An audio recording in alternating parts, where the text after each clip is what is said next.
It's another week and another edition of Hit Sticks here from the Star in Frisco. Welcome in, everybody, alongside Isaiah Stanback, Barry Church. I'm Kyle Yeomans, and guys, we're going to do it a little differently this week, okay? We're going to change things up because you know what? This offense is in trouble. We've got a month to fix it. You know what? We're going to do our part. We've got a former quarterback. We've got DCBC, two of the best minds in Cowboys media. We're going to figure this thing out one step at a time. What do the Cowboys need to do on offense to get back on track here on Hit Sticks? Okay, Cowboys Nation, we've heard your cries. We are going to fix the Cowboys offense in three different ways here on Hit Sticks. The offensive line, Dak Prescott, and the running game. We are going to figure things out for the Cowboys prior to their matchup in Week 15 against the New York Giants. So we're going to start things off with the offensive line. The interior of defenses over the last couple of weeks have given some problems to the Cowboys. Chris Jones in Kansas City. Then you've got Jonathan Allen in the Washington football team. So there's not a ton of pressure up the middle from New York, but we've got a different offensive line set on the left side. Is this going to help things out for the Cowboys, Isaiah? And how do you avoid some of that pressure up the gut? Well, I think one of the things that we need to do offensively, I think Kellen Moore needs to put us in a position to be able to win on either side. So that means I'm coming out on a dual tight set right here. You see we have an even spread. There's one receiver to the right, one tight end to the right, one receiver to the left, one tight end to the left, okay? That allows for us to have an even spill where we can pick either side we want to go to. We can flip a run play, we can flip a pass play, regardless of what Kellen Moore sends in there. Also, it makes it more difficult for Mr. BCDC over here to really determine what side is our strength, always giving us opportunity to be in a winning formation. Yeah, right here, but the balance set, you hit it right on the head there, Isaiah. It's going to be hard for this defense to decipher which way they're going to run the football. But we've known in these past couple of weeks, defenses have loved to heat up Dak Prescott and get that ball out of his hands quick. And especially with this run game struggling, they're definitely going to try to heat him up. So DCBC over here with the New York Giants, I'm going to do the same thing. I'm going to try to heat up Dak Prescott in this offense and try to make this run game stagnant and force this team to be one-dimensional. We'll see what New York has in offer. All right, here we go. Motion. Boom. Get him on the edge. Let's go. Let's go. Oh! And that is exactly what Kellen Moore needs to do. You see, we came out here in the good old ace formation here, okay, allowing guys to be, again, an even set. There's no advantage defensively for BCDC. But what you see here is as I come to the line of scrimmage, okay, we have a fly sweep called, but just evenly, if you drop a line right down the middle on Tyler Biadasz, all right, how many guys are to the right? Three guys to the right. Okay, how many guys are to the left? Three. There's 1, 2, 3, 4 guys over here, okay? So just running, it's just simple math. It lets me know that we have an advantage to what side? To the left side? To our right side, right? All right. Yeah, to your left side, my right side, okay? So obviously I want to run the fly sweep to this direction. I also want to give number 21, all right, our guy who is not 100% healthy. We know that. He's gritting it out. We want to give him a break, but we also need to get the ball in our playmakers' hands. So we have Amari Cooper coming on the fly sweep. You guys see our offensive line. Everybody gets a man on, okay? We get Martin gets a man on. What's your name? Collins gets a man on, okay? Schultz gets a man on. Everybody has their responsibility. Is forcing that guy who is following Cooper in motion, okay, he has to come over the top, and now you give Coop, one of our fastest guys on our team, you give him the entire sideline to outrun a man that's coming from depth. This is a great play call, a great opportunity right here, and hopefully we can see more of this going forward. Yeah, you were right about that one, 100% right. This is definitely what we need to do going forward. With both of our running backs kind of hampered with injuries, we got to find some way to get the run game going. And what better way to do that? Get the ball into your playmakers' hands with creativity. I believe that's what we've been missing these past couple weeks. Hopefully this Cowboys team can get back to that come Sunday.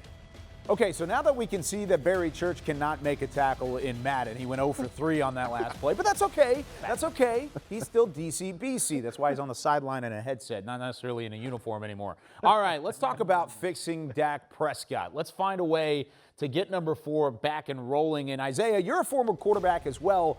If you're going through a slump like this from a guy behind center, how do you fix it, and what's the first thing you have to do? Well, when you're a quarterback and you're struggling offensively in terms of your delivery, in terms of your completion percentage, you're giving up turnovers that you typically don't give out.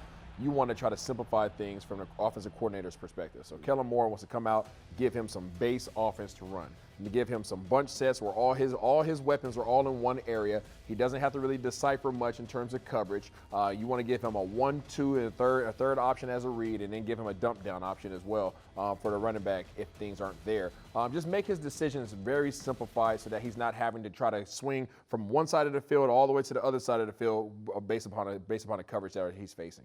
Yeah, defensively, what DC-BC is going to do right here, we're going to keep things murky for him. We're going to keep things muddy for him in the back end. We've known that he's kind of struggled with accuracy these past couple games, whether it's short, intermediate, or deep. So what we're going to do is we're going to compact that middle of the field. We're going to take all those options away in the middle of the field, try to make him make passes on the outside of the numbers, which he's had struggled with recently. And let's see what we got. DC-BC, I'm going to make things a little more murky for you. I'm going to disguise a little bit. I'm going to have him thinking a little bit post-snap and see what he can do with that. Hopefully, we can talk him into an interception here. All right, well, I got my guy 21 back here in this backfield. I'm going to make sure that he is protection, all right, so that Dak can feel as confident as possible back here.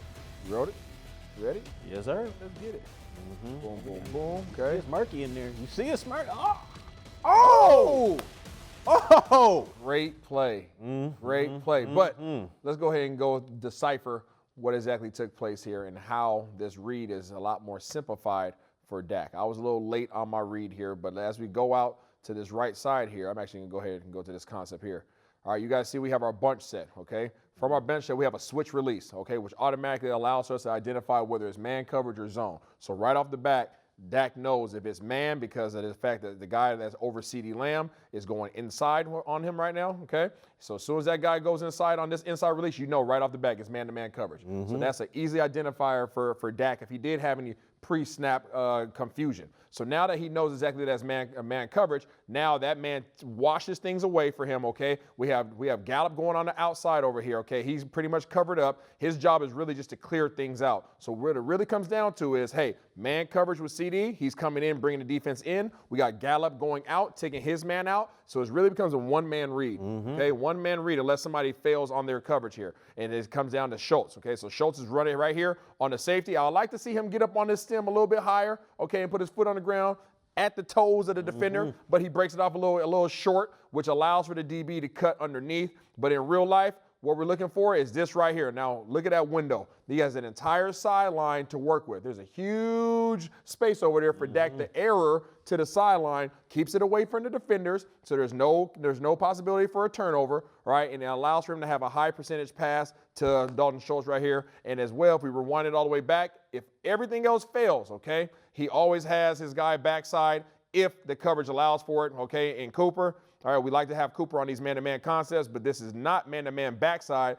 DC-BC over there. You see what I'm doing? Yeah, he dropped down a little zone, so it took that away. If it was a true man-to-man coverage, okay, with a single high safety, that would have been a wide open route for Cooper as well. So really just trying to simplify things. Obviously, we didn't convert on this one, but the man was there. Yeah, the man definitely was there. And what we did right here is try to make things murky. Instead of having our safeties go back deep and kind of cover the deep half of the zone, I brought them up into that hook flat area. And as you see right there, one of them took Schultz up the field and was able to make a great play right there. But we kept things murky. We made it seem like there was a lot more players on the field than just 11.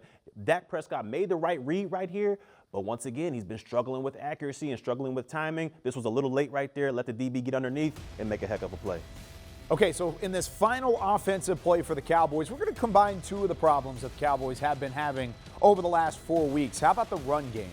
Ezekiel Elliott hasn't looked like Zeke, so how do you set him up for success? And specifically, we're going to try and do it in the red zone. The Cowboys, over the last 4 games, just 4 of 14 scoring touchdowns in the red zone. That is good enough for last in the NFL. So now let's talk about how you can not only score in the red zone, but score Isaiah with 21 out of the backfield. How do you set him up for success? Well, we got to get some things moving, first of all. Okay? We don't want to come out here and just have formations sitting so that BCDC can doctorate it up.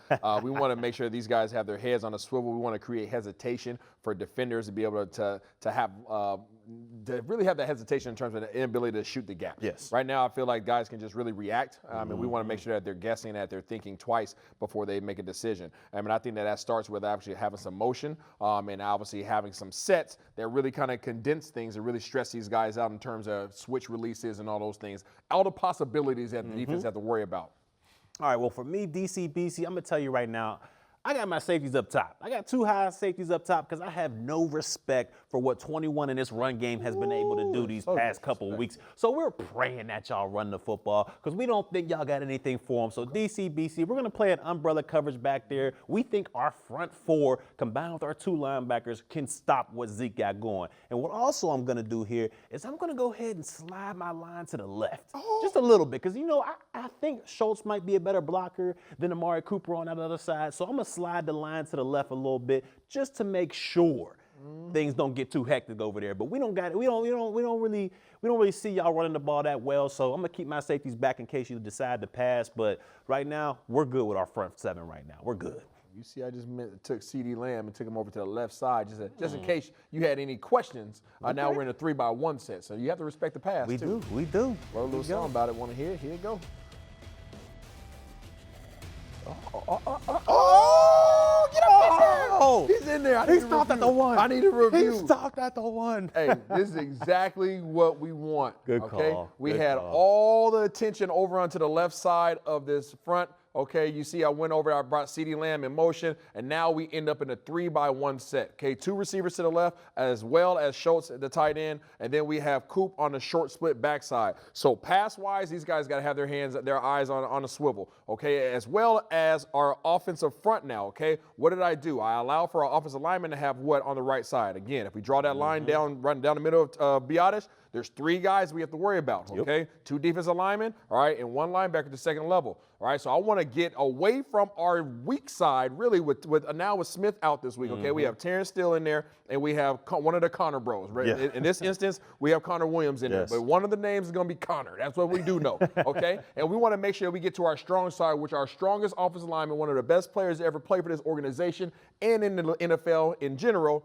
This guy is Zach Martin. Future Hall of Famer. All right, future Hall of Famer. So we want to be on the side with him and Collins. So boom, here we are right here. We're pulling Connor Williams because he's one of our best pulling guards that we have on this team. We want to get him out on the edge. We want good old Zach Martin working up to the second level, kicking guys in. Okay, we have that linebacker there. It gives him a 2-way go. So now Zeke has a 2-way go. We zoom in right here. Boom. Connor, bro, right here, does a great job of just getting contact. You don't have to kill him. You just got to make contact, take him out the play. Now, look at Cooper doing a great job, huh? Doing a great job getting his man on. And now you give Zeke a 2-way go. He can go cut up to the left, or he can go around to the right side and take on the safety one-on-one. He has options. He puts his foot in the ground, gets vertical, and gives him the little McNasty. And if we go over the top. Oh, no. If we go over the top. It looks short to me. Oh, I see the ball. I need to see the knee if the knee is down. I need to see if it's down. No, Give this is me the only knee. angle you need right Give here. me from the ground. Give it the- I yeah, we need to see need to see if the knee is down.